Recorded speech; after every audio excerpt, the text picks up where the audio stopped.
direction because you can actually bend the thing right over it and push it up. He's looking at interaction between human, trying to interface human body with these devices. From Australia, the group from the University of Wollongong.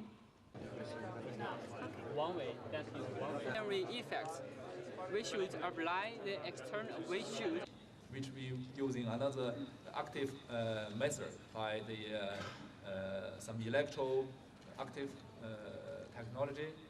In simple terms, it's plastic that respond to electrical stimulation. We call them artificial muscles in generic term because these are materials that when you excite them with electricity, they change size, they change shape, and generate force. And they very much, if you're looking at them, they look alive. Yeah, sure. So here we go. This is our fish that we've got it operating in here. If we pass a current from one side to the other, and say, then what we can get is an oxidation on one side and a reduction on the other. So if this side oxidizes and this side reduces, we end up getting a bending in that motion. And when we hit the voltage in the other direction, then we get a bending in the other direction. And we can get it moving real fast. We can have a mobile sensing unit that can basically patrol a section of the environment and try and find out points of where we need to try and fix up pollution and other sort of issues.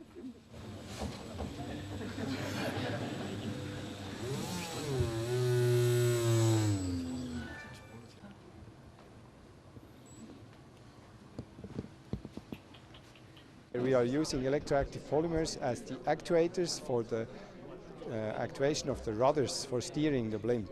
They are mounted on a passive hinge such that when we activate one side it will deflect, and if you activate the other side it can deflect on the other side.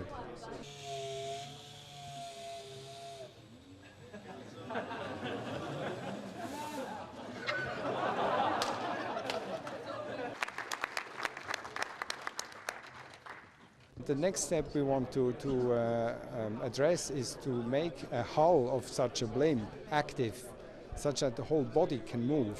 When we make the body move like a fish, and then we would have a propulsion system, a bionic propulsion system for an airship. Out of silicone materials, so...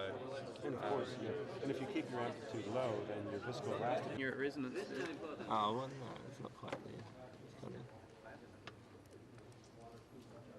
It has potential in small insect-like robots. Because if you see, we can speed this up, make it flap very fast, and it then has a very, very big amplitude of movement, and it's more or less does what an insect does, flapping its wings fast. We're actually operating our actuators using propylene carbonate. You can control both sides of the structure in order to displace from one side. And so we'll start, I'm going to start for the... My hope is that we will see on Mars, maybe, or another planet, either a robot that looks like us, who will be an extension of us, who can just wander on Mars and do everything we can do, but be able to be exposed to the vacuum, the low atmosphere there, the low temperatures.